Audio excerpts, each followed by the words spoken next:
Hugh Jackman?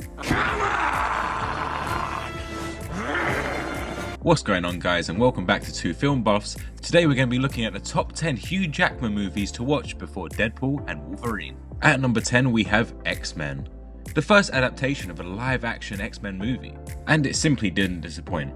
From a star-studded cast, to great acting, to hitting the characterization to a T, brilliant set pieces, and amazing attention to detail, even though the costumes were different compared to the animated series and comic books. X-Men was one of Hugh Jackman's first big breakthrough roles, and he has been the only Wolverine ever since then. Literally, I kind of find it amazing to try and think back of a time before we didn't have a live action Wolverine and that be Hugh Jackman. I'm sorry. You want to get out of my way? At number 9 on our list, we have Swordfish. Swordfish is about a covert counter-terrorist unit called Black Cell, led by Gabriel Shear, played by John Travolta, who wants the money to help finance the war against international terrorism. But it's all locked away. Gabriel brings in convicted hacker Stanley Jobson, played by Hugh Jackman, to help him. This movie also has Halle Berry and Vinnie Jones, and is just an all-round great watch, and I would recommend you watch it if you haven't seen it. There it is, just go. Get it down! Get it down! Check. Verify. Trigger down. Up next on our list we have X-Men 2. X-Men 2 is good for a number of reasons, but the reason why it's on this list is because of the Wolverine plotline, and how it goes into Logan's backstory a little bit more, to find out who he truly is, and to find out how he got all this adamantium inside him. I've always preferred X-Men 2 over X-Men 1, but that's because I think they introduced characters like Nightcrawler, and I just felt like the movie was structured a lot better and the storyline just progressed a lot more. And as I said, like the scenes with Nightcrawler, the scenes with Pyro, and one of the best scenes in X-Men 2 is when that SWAT team comes into the house and Wolverine just defends it and all the other mutants are attacking them. I love that scene, it is brilliant. Up next on our list we have Van Helsing. Growing up I absolutely loved Van Helsing. I still like it to today, but I think it's a really good film. But I loved the video game. I thought Van Helsing as a character was so cool. I thought Hugh Jackman played it so well. Anything with vampires I'm kind of a sucker for, no pun intended. Kate Beckinsale was an absolute dream in his movie. Dracula is awesome. Vampire Brides are awesome. It had such a cool transition shot for the werewolf scene as well. It was so great. Yeah, if you haven't seen Van Helsing, go give that a watch. And that's also another Hugh Jackman film that we wouldn't mind seeing, like a sequel of. Bring back Van Helsing too. We want to see it. Egon! Yes, master. Why do you torment that thing, sir? It's what I do.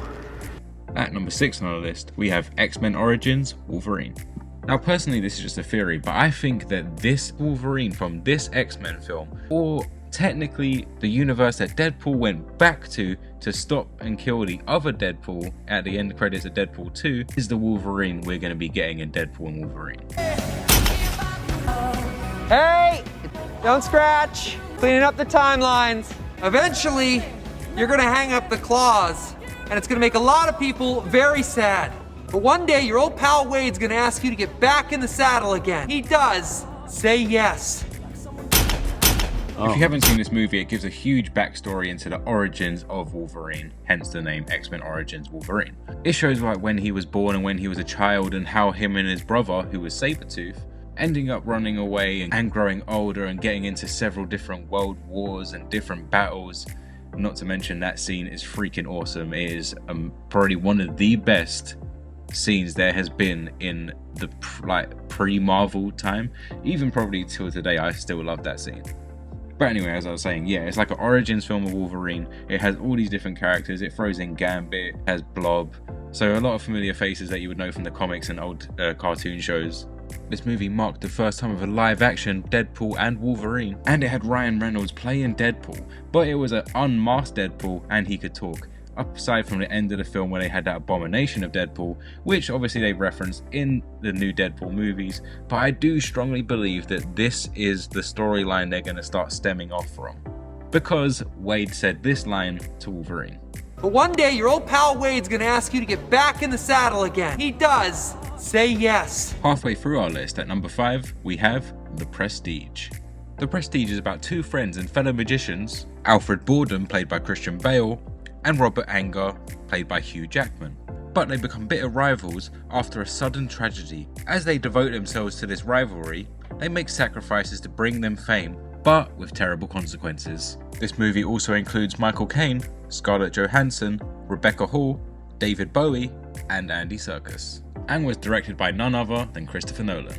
And it is one of my favourite Hugh Jackman movies, so go watch it if you haven't watched it, and if you have, leave a like down below.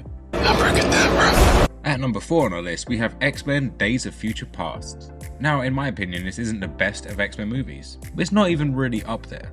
There are some cool parts about it, but really why I chose it is because of the Wolverine storyline, where Wolverine has to travel back in time to 1973 to prevent Mystique from killing Bolivar Trask, an evil military scientist whose murder had led to the creation of the robots, the Sentinels, that were meant to slaughter humans and mutants alike, but mostly mutants. At number 3, we have Real Steel. Real Steel is about Charlie, a prize-fighting boxer, who loses his chance to win in a title fight, and then humans are replaced by heavy towering robot boxers. After failing badly, he teams up with his estranged son Max to help win. Is Real Steel a great movie? No. I did enjoy it when I was younger, and I still probably do enjoy it today because I enjoy martial arts and I enjoy fighting. But as films go, it wasn't that great. But it is always nice to see Hugh Jackman going into roles that aren't always necessarily superhero movies. And as much as I love combat sports and human competition and fighting, I would still love to watch robots fight each other. And at number 2 on our list, we have Chappie. Chappie is about Chappie, a police robot who is stolen by criminals in South Africa who treat it like their own child. With new programming and a new design, it becomes the first robot with the ability to feel and think for itself. Now, the whole reason that Chappie is in this top 10 is because of Hugh Jackman, of course. And Hugh Jackman plays the main antagonist of the role, which usually puts him aside from his other roles where he usually plays the hero or the good guy. And personally, I think he plays a villain very well. I would really like to see him do other villainous roles in other movies. And personally, even though I love him playing Wolverine, I would much rather see him play villainous roles in movies, but in more serious movies that are a little bit more toned down and not as extravagant as superhero movies. Or Chappie, just a little bit more toned down, get a bit more of a serious vibe, and I think he could really excel as the villain and the antagonist in movies. Chappie's inside, yeah? And finally, in our top 10 of Hugh Jackman movies to watch before Deadpool and Wolverine is Logan. Now, for me, this is like by far the best movie that has been about Wolverine, or like Logan specifically, because of just the nitty grittiness. They had so many different versions of it as well. You had a coloured version and you had a black and white version, which I absolutely loved. The whole movie was brilliant.